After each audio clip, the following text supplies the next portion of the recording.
Hello, lovely people. There's my hand. Thank you so much for joining me today. It is Monday, March 23rd. I definitely had to look. My days are kind of wonky now that everything is starting to shift to me working from home. As you saw, the title of today's video is "We Can Do This," and you know what I'm referring to. We don't have to talk about the specifics of this situation, but a lot of us are. Um, uh, we are social distancing by being at home, which means a lot of us don't get a whole lot of other human interaction. So I'm going a little stir crazy. But I know that that's probably the least of a lot of people's worries. A lot of people are unable to do their jobs. They are not getting paid. They've been furloughed. Some companies have just literally laid off their employees. Obviously, a lot of events like um, the rodeo and uh, oh gosh, South by, Coachella, a lot of things like that have been canceled or postponed. And so I know a lot of people are out there struggling and figuring out how they're going to make ends meet.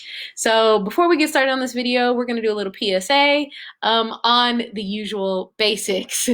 Number one, wash your hands with soap for at least 20 seconds frequently throughout the day. Before and after you eat, whenever you come in or leave the house. Just, wash them more. Get used to having lotion nearby. Your hands. After maybe a week of this, me and my husband were both like, "Ooh, our hands feel weird." Um, I'm sorry, I forgot to say who I was. Christian Barnes. If you're here, you know who I am.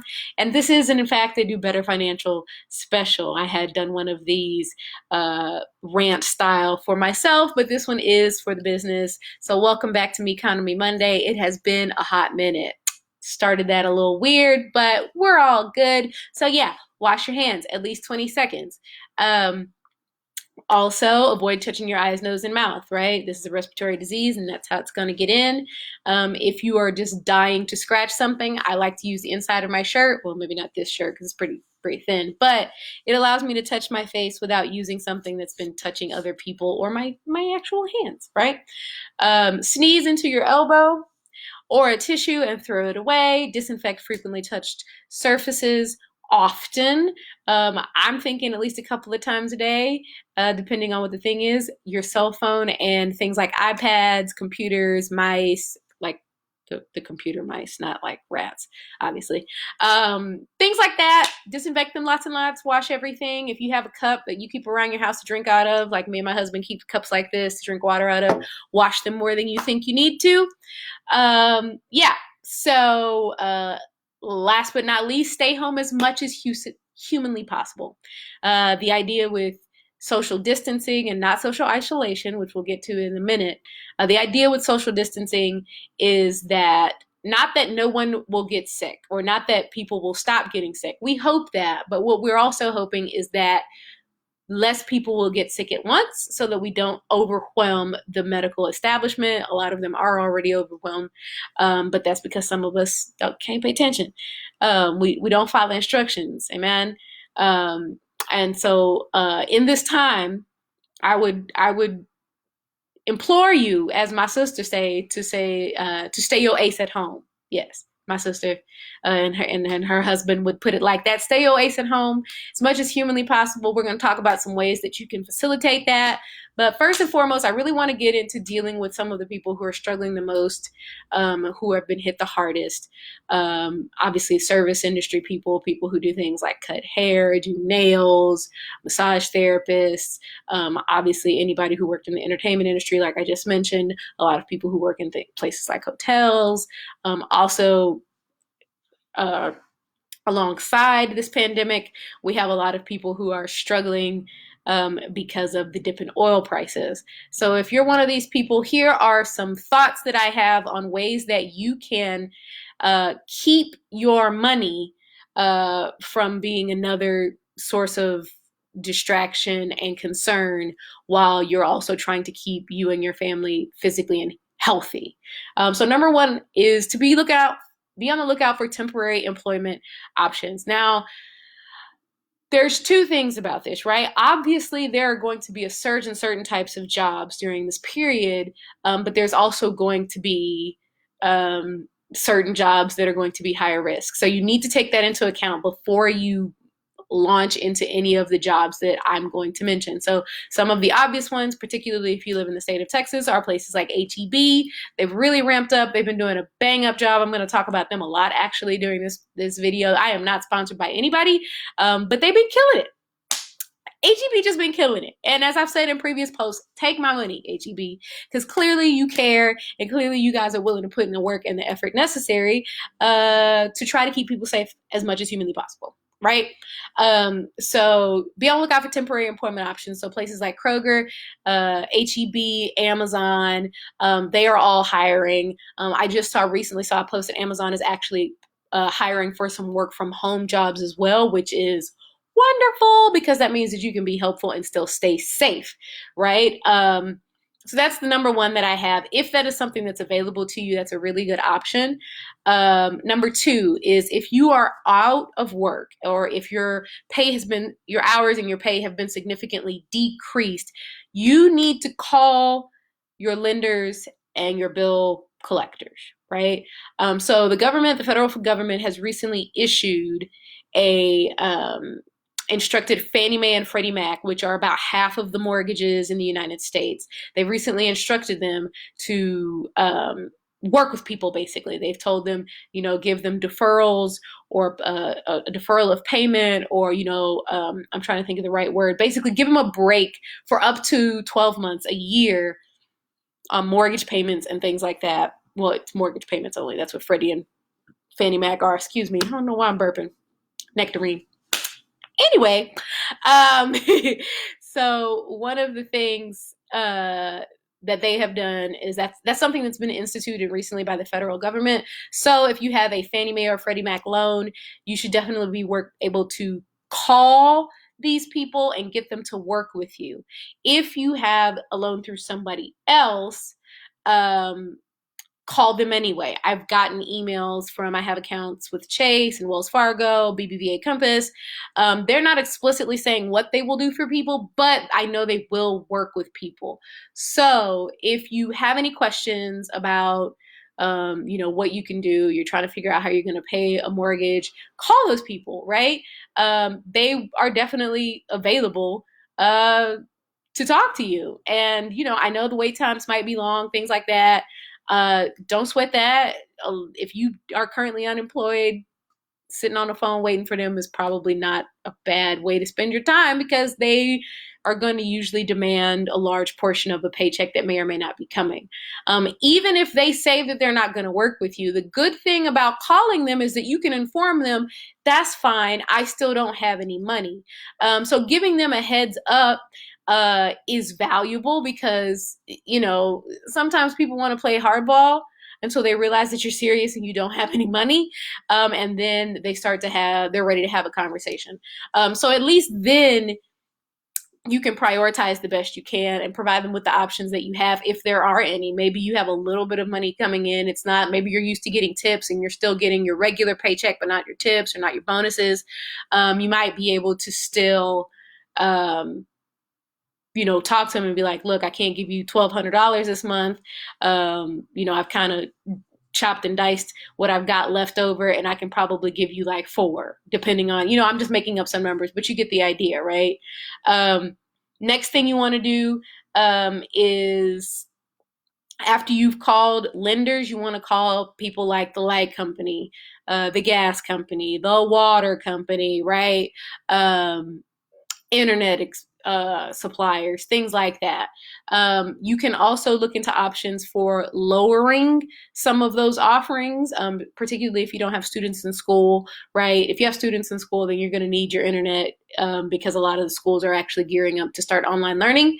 But if you do have a student, a lot of the internet, I know at least one internet company specifically, but probably more since then, because this was last week, are offering free internet or to not cut your internet off if you have a student, because you have a student, right? They want them to be able to continue learning. Next thing is your student loan payments have been suspended. Your federal federal, for sure, student loan payments have been suspended and the incurring interest for the next 60 days. Now, you still may need to call your lender to confirm this. Navient, I believe, is starting to do it on automatically for some people. Like if you log in, it'll say your next payment isn't due to May or June or something like that, depending on when you pay. But other than that, yeah, so that's one less thing you have to worry about. Nonetheless, if you're in a situation where it's going to be more than 60 days, they're going to be reassessing that soon. But if you're in a situation where it's going to be more than 60 days, that you're going to not be able to pay, call them. I had a friend call them and she said she was on hold for about 30 minutes. Put that thing on speaker and go do something else. Make sure you're close, or, put it in your headphones. Excuse me, I have allergies because Houston in March. I mean, my Allegra was just delivered. I'm gonna go get it as soon as I get off of here. But um, yeah, so your student loan payments should have been suspended for the next 60 days if they're federal. If they're private, again, call them. I know we all hate talking to people on the phone. They may have sent you an email and you may have seen COVID-19 and deleted it, like I know a lot of people are doing, because it's overwhelming to see it all the freaking time, which is why it was not in the title of this video, because I'm sick of seeing it. But you got to open some of those because it might give you some of the options that individual companies, like say if you have a private loan through Discover or something like that, individual companies are definitely going to have different stipulations that they lay out. Some of them may just copy the federal government, some of them may not. So you need to get with your lenders, you need to get with your companies to be sure. Same thing with your insurance company. A lot of them will work with you. I got an email from State Farm saying that they were working with people. So call these people, right? Call them. If you are in a situation where you have students, schools are offering, some schools in school districts, in Houston at least, I know in other places as well, are offering school food pickup for those who are food insecure or whose parents just flat out can't work right now, right? There's no shame in getting this food. Kids eat a lot. They tend to eat a lot more when they're bored. I know I eat more when I'm bored. So I'm making hand motions, but they're going out of the screen. Just know Christian's normal stuff is still here. We're just in a slightly different setup than I'm accustomed to. I'll get used to it. Food banks are still operational. So if you're in need of food, if you know somebody who's in need of food, the food bank is still operational. I'm going to put a little plug here. If you are able-bodied, not taking care of someone who is elderly or who is part of the high-risk community meaning they have some sort of pre-existing condition, particularly a respiratory one, and you are willing and able to either go and volunteer at the food bank or to donate to the food bank monetarily, please do so, because they're still feeding people. They're probably feeding more people now than they were before, if for no other reason than that everybody's hoarding stuff. Don't do that. Stop that. Stop being selfish. For my small businesses, if you are a small business owner and basically situation has put you out of business, I am so sorry. I know that when you're doing your 5-year plan, this kind of thing never pops up. Nobody thinks to put pandemic. It's like, this is my pandemic savings account. Nobody thinks that. So I'm not going to fault you for not having the amount of cash necessary to survive a complete shutdown for who knows how long, depending on what your area of work is. So right now, there's really only one option that I've been able to find that's applicable over the continental United States. I'm pretty sure it's contiguous, and I'm pretty sure that doesn't actually matter. Hi, Caitlin. I think it's actually going to cover anybody in the United States, but don't quote me on that because they do all kind of weird stuff with Puerto Rico and whatnot. Anyway, they have some emergency small business loans, which should be able to help you cover, some payments of things like your mortgage or your rent or, things like that, possibly covering payroll if you have some employees, possibly. Like I said, I know that stuff can be very expensive, but that is something that's available to you. So you just have to go to the SBA website. I have seen that there is at least one state, I believe it was Iowa, that is doing some really awesome stuff for their small business owners. I would encourage you to write to your governor. His name is Greg Abbott. write to him and encourage him to make the same provisions that they have made in Iowa. They were pretty substantial. They were offering grants for some of their small business owners, as well as deferrals of things like state taxes and stuff like that. So if you write them, right? Like I said, it's unfortunately, you have a lot of free time on your hands now. So get up in them, right? Like, hey, I need you to help me out because we don't want this to turn into, something worse, like to finish with the virus part and end up dealing with a whole bunch of bankruptcies from small business, right? We don't want that. And I think that our governments can help us prevent that. So write to Mr. Abbott if you live in the state of Texas. If you live in another state, write to them. Tell them to help us out, right? I am a small business owner as well, but obviously I am able to do a lot of my work virtually. Things like Zoom are great if you're meeting with clients. I actually met with most of my clients via Zoom before this, just because Houston traffic. Am I right? So when it comes to things like that, you want to make sure that you're taking advantage of every opportunity that you have to continue your business in a safe manner. And also to be cognizant of how it's affecting your employees. Like I have a client who owns a business, and what I told him was, look, if you can't afford to pay your employees, just be upfront with them, right? Tell them now, because they need to start making plans of some sort. So don't hide things like that. If you're not sure if you're going to be able to pay your employees, be honest with them, because they might be able to make something else happen if you give them some time, right? You might be able to tell them, I know the YMCA was doing something like that. I'm actually a lot's happened since I've been on here. I am now a licensed group fitness instructor at the YMCA. I teach body jam. Trained on 1990, which was super appropriate because that's my genre of music. Anyway, but I know the YMCA basically was able to give people some notice, like how many paychecks are you going to get before we're not going to be able to pay you anymore type situation for their part-time employees. So if you have the ability to give your employees that kind of heads up, they'll appreciate it, just because it means that they know, hey, I got to figure this out, and that'll give them more time to go through some of this stuff I'm talking about, right?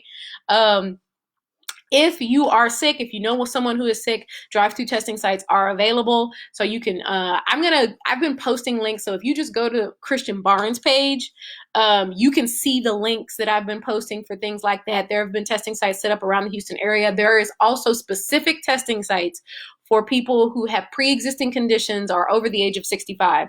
There's a phone number that you call first so that you can set it up, and they will tell you where to go. It's reserved for a very specific set of high-risk individuals, and it's very like one-on-one service because of their high risk, if that makes sense. Last but not least, in this part of the video, I'm doing all of the, PSA, how do we get through this type of stuff first, and then we're going to get to some more stuff. So if you're with me now, don't leave. Last one, this is the time to be generous, guys. If you are able, I am aware that a lot of people, oh gosh, live. Oh no, I don't know what happened.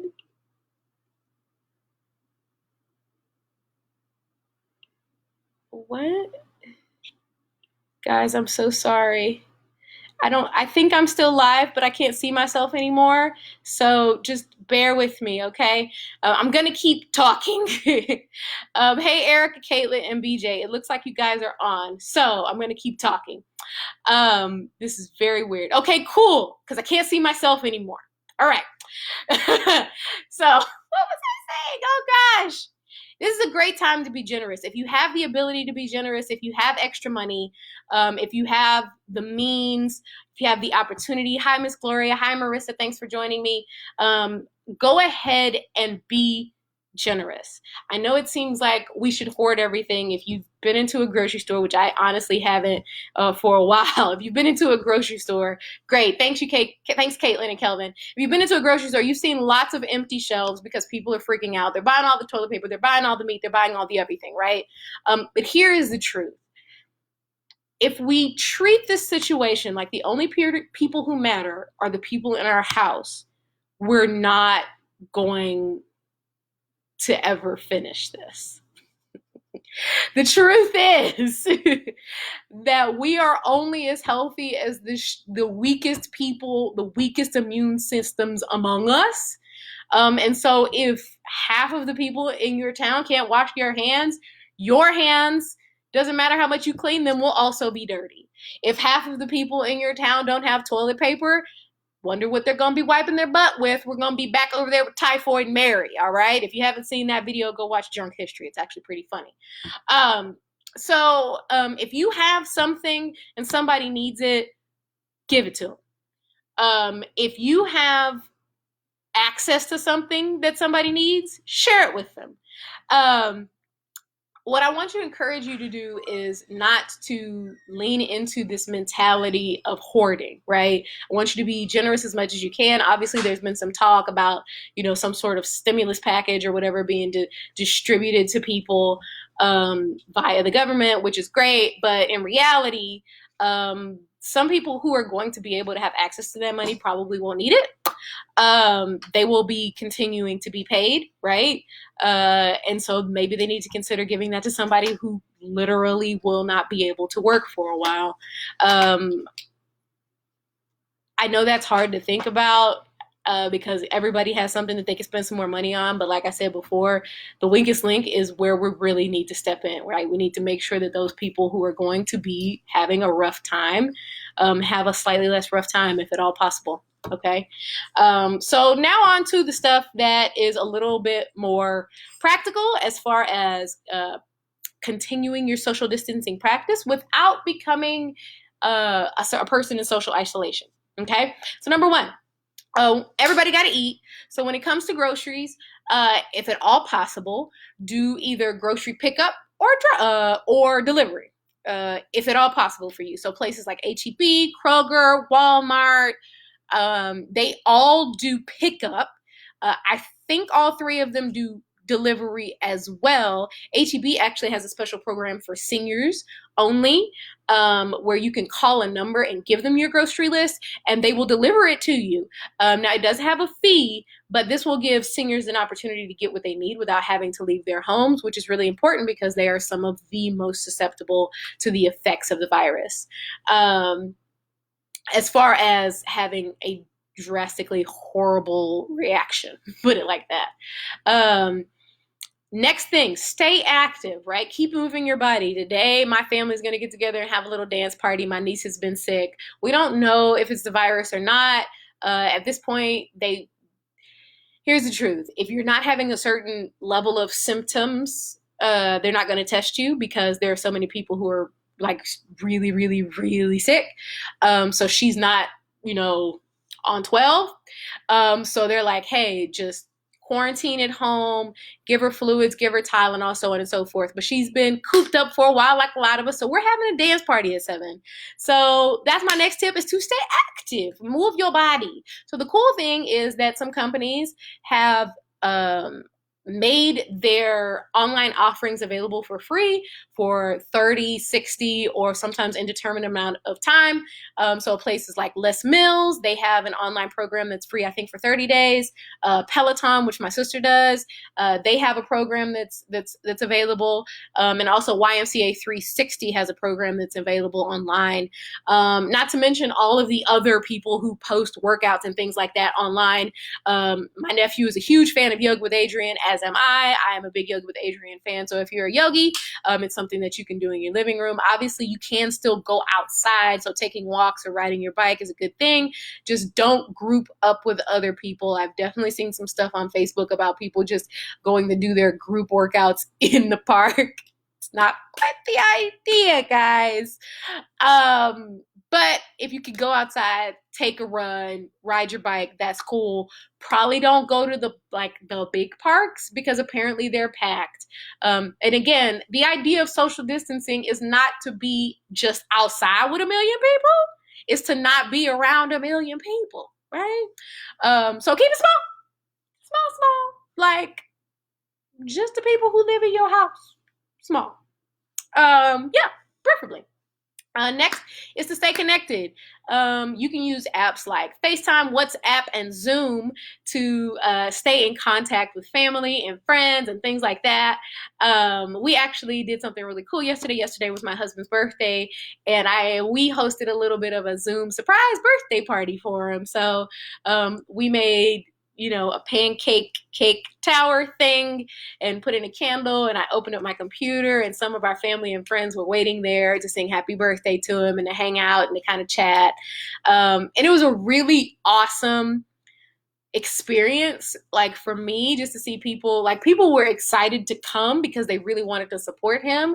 But my husband really enjoyed it because he's an extrovert. He loves people. And when I realized that this was going to run across his birthday, I was like, we've got to do something that allows him to still interact with the people that he really cares about in a safe way. So use apps like that: FaceTime, WhatsApp, and Zoom. They all have apps that you can find on your cell phone, where you can use, hope you didn't see all the text messages from my family, where you can use your camera. I'm on my laptop right now. I have a camera on my laptop. If you have an iPad, if you have any kind of device with a webcam on it, that's really cool.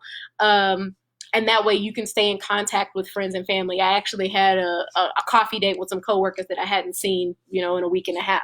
So those are some good options for you to continue to stay connected, even if you can't be in close personal, physical proximity to those people. Next one is find creative ways to have fun. There's some stuff that I've seen coming out from different groups. Me and my husband were on the Instagram dance party yesterday that D-Nice has been doing. I believe it normally starts at 5. He might be doing it again today. He had 200,000 people on a live stream with him. I've seen people on, I think, who was one that, John Legend, I think, did one. We watched another one, Anthony Hamilton, which was hilarious. Dude did not lotion his feet and was like clapping him on the camera. So random. But it allows you to be like, you feel a little bit like you're in a club because somebody's playing live and scratching. But you can get you a little drink. You just get you some water because alcohol can actually depress the immune system. So maybe don't go too far on that. Anyway, so find creative ways to have some fun. I've seen Michaels has sent me text messages that they'll actually deliver crafts to your front door if you have kids. Obviously things like playing games, doing puzzles. But there are actually a lot of different resources online that have been made available recently by different organizations, whether it's teaching kids, having fun with them, coming up with games. I've seen challenges on Facebook. So I know some of this stuff might seem kind of silly, but in reality, it's just another opportunity for us to not be cooped up and feel alone all the time, right? Another thing you can do while you're locked up in the house, and this is all to maintain your social distance and also maintain your sanity and to do something productive, right? You can learn something new. There's a company called Coursera and another one called Class Central. They both offer a lot of really cool things online that will allow you to learn all sorts of different skills and tasks. I saw some crazy stuff online about not like just programming for computers, but very specific programming things that I personally don't understand because computer science is not my forte. But if it's yours, like I said, Coursera, I think it's Coursera, and then Class Central, which is like it sounds. The next one is something I like to call the front porch drive-by. For those of you who are from the South Side or from other cities, I mean drive by people's house, not like bang bang, okay? So yesterday I actually had the opportunity to actually see some of my family, in the flesh, and a few of my church members. I just literally drove by. I should have called, then I wouldn't have had to actually touch the door, but, rang the doorbell. I stepped back, and then when they came to the door, we just kind of chatted, right? Same thing with my sister. When I came to her door, she came outside, stood on the porch, and we chatted, right? I went to my mom's house, and because she's my mother, we did not stay on the porch and chat, but I literally stood in the middle of the living room and refused to touch anything. including the door. You know, so, and I was able to help her with figuring out how to get online because she wanted to join the Zoom party, right? So those are some ideas about how you can keep your distance but not lose your social connection, because that's something that's going to be really difficult for a lot of people, especially our extroverts. They really value that. If you live in a house and you are not an extrovert, but you live with an extrovert or someone who really values hugging, hug them so much. It's really hard for them to go through the process of being deprived of physical touch. If you can, hug them lots, okay? Last but not least, Erica Sanders, my sister, has a video about dealing with some of the mental difficulties that come with, dealing with this pandemic and the social distancing and somewhat some of the isolation that can come with it as well. So if you are in that situation, where you feel like your mental health is struggling, you can check out her page again. It's Boss Level Life, but you can check out her personal page, Erica Brooks Sanders. And she has some really good tips on there and some videos that will help you as you try to, keep a hold of your mental state through this time. So thank you so much for joining me. That's pretty much all I have. I'm going to go through my PSA one more time for anybody who missed it at the beginning. Wash your hands with soap and water for at least 20 seconds. Avoid touching your eyes, nose, and mouth. Sneeze into your elbow or a tissue and then throw that away. Disinfect frequently, touch surfaces often. Stay home as much as possible, and check on your elderly neighbors. If they need something, drop it on their porch and let them know that it's there so that they do not have to go out. And also, if you're young, remember that you can pass this on even if you don't feel sick. That's the biggest thing I want you to remember. So treat yourself like a carrier of the disease because you don't know if you are one.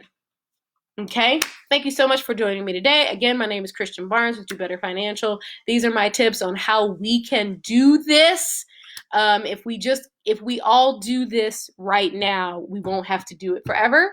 But it's not going to work until we all get on board. So get on board. If you're a small business owner, write your congressman, write your governor, and let them know to get on board with what the lady in Iowa is doing so that people do not have to consider bankruptcy after this is all over. And be generous. Thank you so much for joining me, and I'll catch you on Flip Side. Adios, good people.